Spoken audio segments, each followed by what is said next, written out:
But first, Janet Heimlich, author of Breaking Their Will, Shedding Light on Religious Child Maltreatment. Her book covers all aspects of religious abuse of children, including those that I've already mentioned, and also others, such as corporal punishment, terrorizing children with fearful threats of hellfire, and so on. In all this, we're not going to lose sight of the fact that we're not just wallowing in pity for the victims of abuse. We're specifically concerned with the role of religion in justifying the abuse. We're not dealing with human cruelty per se, we're dealing with the power of religion to make the abusers feel good about what they're doing. Raising welts on a child's body with a whip may be motivated by sheer cruelty, but what's of interest to us here is that it's also motivated, can be justified by biblical quotation. The parent or teacher doing the whipping sincerely believes he's doing good, sincerely believes he's carrying out God's will, hurting the child now in this world in order to save her immortal soul in the next.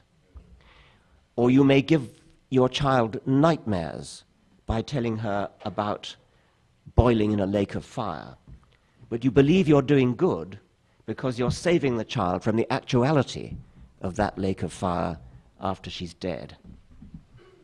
Your child may die because you choose to pray rather than call an ambulance, but you're saving the child's soul from the damnation that could result from disobeying God's law and calling the doctor. It's harder to make that kind of case for sincere righteousness in the case of sexual abuse. When a priest tells a child that it's necessary to have sexual relations with him in order to do God's will or to receive the Holy Spirit or something like that, we don't actually think the priest is being sincere. But when the congregation, and maybe his bishop, maybe the church in general, when the congregation rallies around the priest on the grounds that it is unthinkable that a man of God could do such things, therefore the child must be lying, they do think they're being righteous when they rally around the priest. And this really is an example of religious abuse. Even in those cases where the majority of the population accepts the right of the state to step in and protect the child from abuse, say in the case of medical neglect, it is remarkable how many people accept that religion has some kind of special rights. In state after state, religious lobbies have succeeded in winning legislation in favor of a so-called religious exemption. Yes, under normal conditions, of course, if parents deny their child proper medical attention, the state will step in, but not if the parents can plead religious motives. I quote from the law of Massachusetts, just to give one example. There are many others. A child shall not be deemed to be neglected or lack proper physical care for the sole reason that he's being provided remedial treatment by spiritual means alone in accordance with the tenets and practice of a recognized church of religious denomination by a duly accredited practitioner. So there's a religious get-out clause in many states which enables people to shelter behind it and not do their duty by what any decent person would think for their children. I quoted that from Janet Heimlich's book, and she's going to kick off our series of short introductory presentations. Each panelist will speak for a maximum of 10 minutes in order to leave time for discussion at the end, because this is supposed to be a panel discussion. So, Janet Heimlich.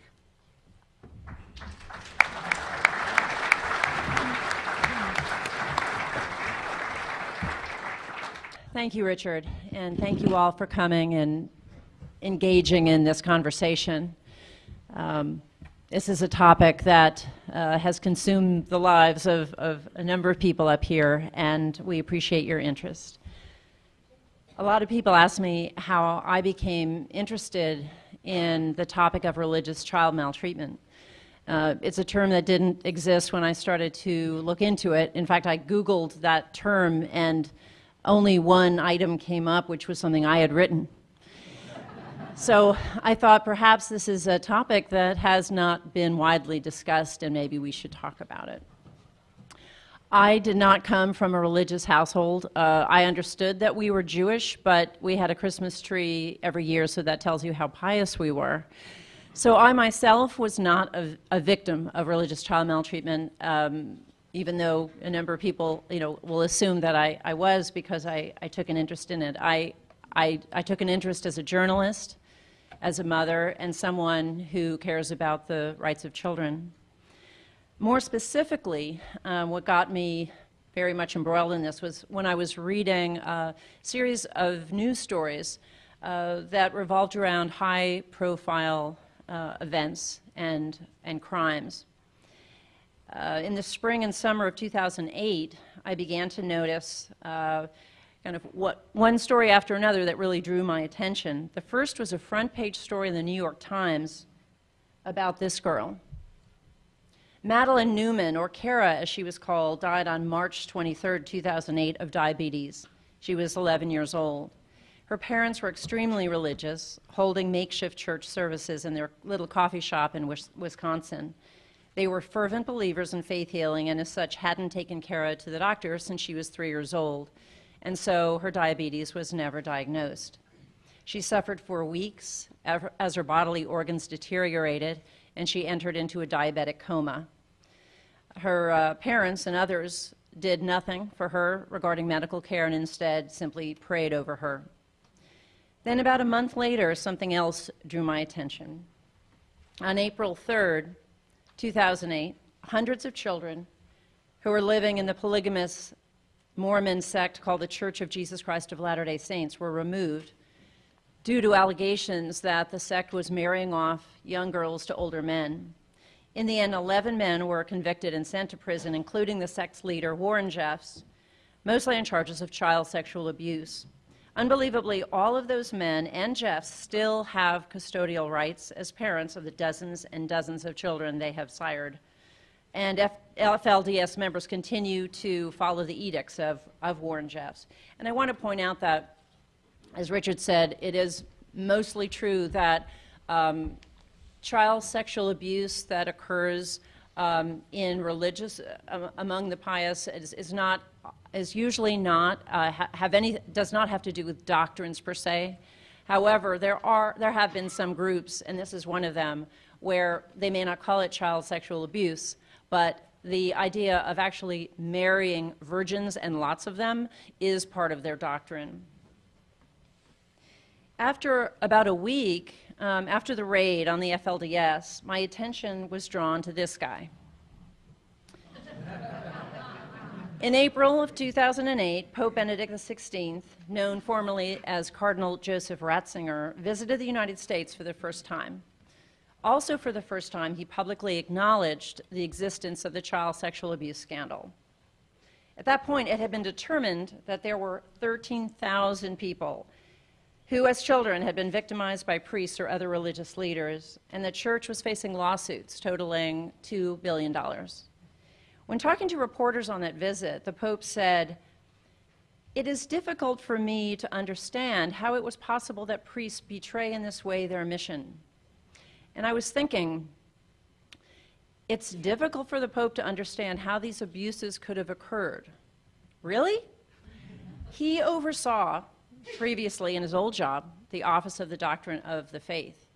He personally oversaw untold numbers of cases of child sexual abuse. The Catholic Church had been archiving these cases since 400, the year 400. It would seem as though the Pope would have understood exactly how priests could have betrayed in this way their mission. One, they're pedophiles, and two, the Church gave them access to children. So taking all this in, I began to get the idea that there was a distinct connection between religion and child maltreatment. And maltreatment, by the way, includes both abuse and neglect. But I still kept questioning myself, is this something that's really going on today? Is it very serious? How many kids are really being victimized? And then I caught a little blurb in the New York Times. It said that a toddler's remains were found inside a suitcase in Philadelphia, and police said that the child had been starved to death by members of a religious cult. That toddler was Javon Thompson. He was about 16 months old when he was killed. At the trial, it was revealed that the leader of the cult, known as One Mind Ministries, had proclaimed that Javon had a spirit of rebellion, partly because he was not saying amen at mealtimes. Ultimately, 3 of the cult members were convicted of first-degree murder and given long sentences. His mother avoided jail time by testifying against the other cult members, and she was sent to a facility for deprogramming. But as part of the agreement that prosecutors signed with her was that the deal would be off if Javon rose from the dead. So at that point, I decided that I would write a book on this topic. I interviewed dozens of survivors and experts. I read untold numbers of criminal cases and studies, and came to certain conclusions. First, I wanted to define what this is. Religious child maltreatment is child abuse or neglect that is enabled by religious beliefs, held by perpetrators, victims, or the surrounding community. And I want to tag on to something that Richard said, that we're not talking about people that are just simply crazy, that people who are just purely sadistic and that would be abusing or neglecting children regardless of the influences in their lives. Oftentimes, these crimes are perpetrated in tandem with other people. Also, you have people who are on trial who are not found to be criminally insane. They're found to be sane enough to stand trial, and they're often not found guilty or innocent by reason of insanity. What children are at risk? I believe that children raised in religious authoritarian cultures are at the greatest risk for suffering from this form of maltreatment, and that these cultures, whether it be a household or a place of worship or a community, a missionary school, they have 3 defining characteristics. First, the members maintain a strict social hierarchy. Secondly, the members are unusually fearful. And third, they are socially separatist. If you want to understand just how religious authoritarianism harms children, you should study the handiwork of this man. Jim Jones was the leader of the totalitarian cult known as the People's Temple. In 1978, more than 900 members of the group died from drinking or being made to drink cyanide-laced Flavor Aid. Nearly a third of those who died were under the age of 18 and killed by their parents. One way that Jones was able to get parents to do this was by, over a course of time, breaking down parent-child bonds, weakening the family structure. For example, he had children calling him dad, and he had kids reporting on their parents when they disobeyed rules. And this is how religious authoritarianism harms kids. Parents, it's through the parents, who under normal circumstances might very well be using their instincts to do the right thing for their children, to attend to their children's individual needs. But because they are raised in this authoritarian culture, they are denied that autonomy, or they gravitate towards allowing a religious leader or the customs of the group to determine how they're going to raise their children. Cult experts call these parents middle managers. This is not a new phenomenon. While many Christians are quick to point out that there are biblical passages that seem to reveal that the character in the Bible known as Jesus loved children, they won't often steer you to this passage. In Matthew 10, Jesus supposedly says, "Do not think that I came to bring peace on earth. I did not come to bring peace but a sword. For I have come to set a man against his father, a daughter against her mother, and a man's enemies will be those of his own household. He who loves father or mother more than me is not worthy of me, and he who loves son or daughter is not worthy of me." Just like Jim Jones, the Jesus of the Bible sought to control children by turning them against their parents and weakening family bonds.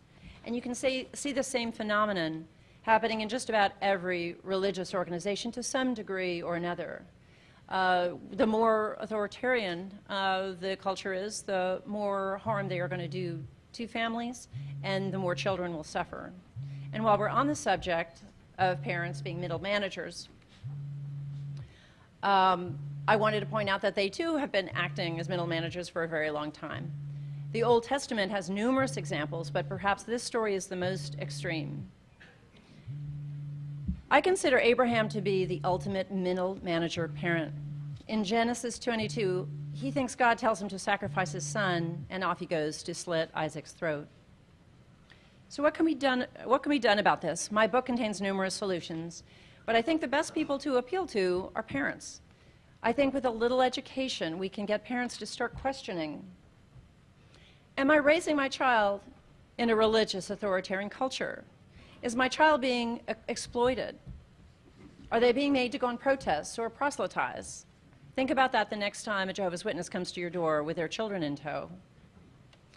Exploitation, by the way, is a clinically accepted form of child abuse, child emotional or psychological abuse. It's when adults live their lives or their faith through their kids. And it also looks like this. When children are forced to live and breathe the faith, to carry out unpleasant or abusive rituals, they are being religiously, psychologically victimized, and CPS should intervene. Finally, I think we all have to do a better job at recognizing that children's human rights need to be respected, and that includes their right to a healthy, safe, and happy life. The right to intellectual autonomy, the right to ask questions and express doubt so that children are allowed to be the persons that they are. Thanks very much.